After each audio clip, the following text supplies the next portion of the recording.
व्यापक सारे संसार में है।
है पिताजी, जिसमें आप भगवान की बात कर रहे हो, भगवान से कोई जगह खाली नहीं है।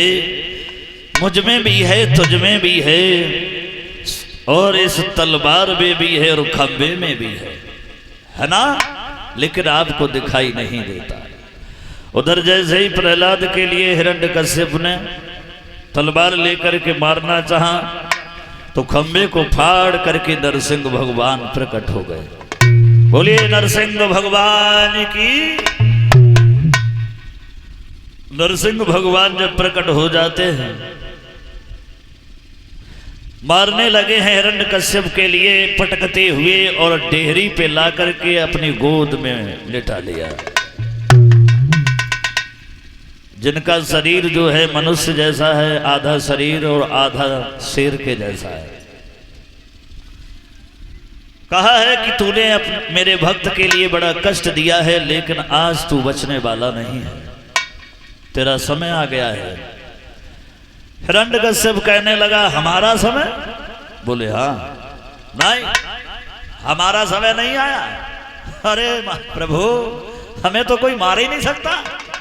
मतलब अरे हमें तो वरदान मिले, और ऐसे वरदान मिले हैं कि हम तो अमर हैं, हमें कोई मारने वाला है ही नहीं। भगवान ने पूछा तुझे कौन से वरदान मिले हैं? जवाब दिया हमें वरदान ये मिला है कि न दिन में मरे न रात में। भगवान कहने लगे देख जरा, दिन है या रात है, जरा निगाह खोल के तो देख। हिरण्यकश्यप कहने लगा प्रभु न दिन है न रात है, संध्या है। जवाब दिया आप हमें फिर भी नहीं मार सकते हो, मुझे और भी वरदान मिले हैं। कौन सा? दूसरा वरदान कौन सा मिला? जवाब दिया हमें ये वरदान मिला है कि ना ऊपर मरे ना नीचे, ना ऊपर मरे ना नीचे। भगवान कहते हैं अरे दुष्ट, जरा आंखें खोल के तो देख तू ऊपर है या नीचे। गोदी में लेटा था, कहने लगा प्रभु ना ऊपर है ना नीचे है, वो तो गोदी में है। बोला फिर भी आप हमें नहीं मार सकते, हमें और भी वरदान मिला है। बोले कौन सा? जवाब दिया हमें यह वरदान मिला है कि न भीतर मरे न बाहर, न भीतर मरे न बाहर। भगवान कहने लगे जरा आंखें खोल के देख तो सही, तू भीतर है या बाहर है।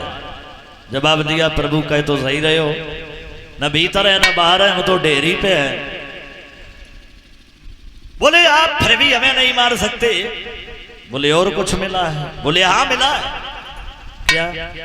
जवाब दिया न नर से मरू न पशु से, न नर से मरू न पशु से। भगवान कहने लगे जरा हमें देख, हम नर हैं या पशु हैं?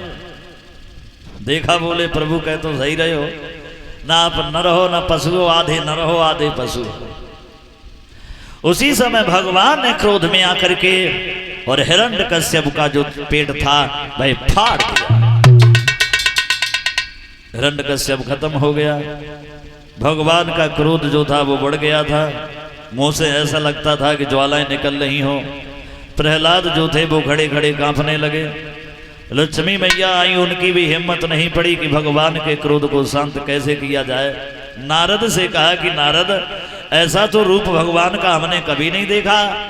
आहा, अगर इनका क्रोध इसी तरीका से बढ़ा तो ये दुनिया नष्ट हो सकती है, कुछ करो। नारद बोले मैया हम क्या करें, तुम जाओ, तुम्हारे पति हैं। बोले हैं तो पति, लेकिन ऐसा तो रूप देखा ही नहीं, हम खुद डर रहे हैं ऐसे रूप को देख करके। नारद कान लगे, तो ऐसो करो, प्रहलाद को ही भेजो। बोले क्यों? बोले तुम नहीं जानती हो, तुम नहीं जानती हो। नारद कहते हैं कि भक्त के बस में है भगवान, भगत के बस में है भगवान, भक्त के बस में है भगवान, भक्त के बस में है भगवान।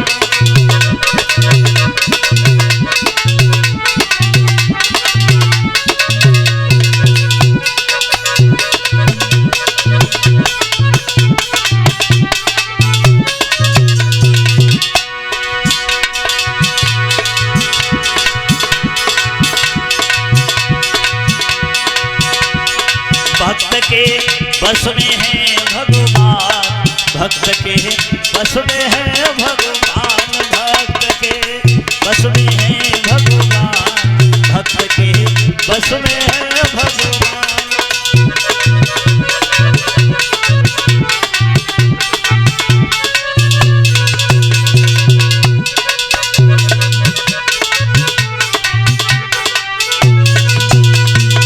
नारद ने कहा है कि भगत के बस में है भगवान, भक्त कोई भेजो तभी बात बन सकती है, नहीं तो पता भी नहीं, कुछ भी हो सकता है।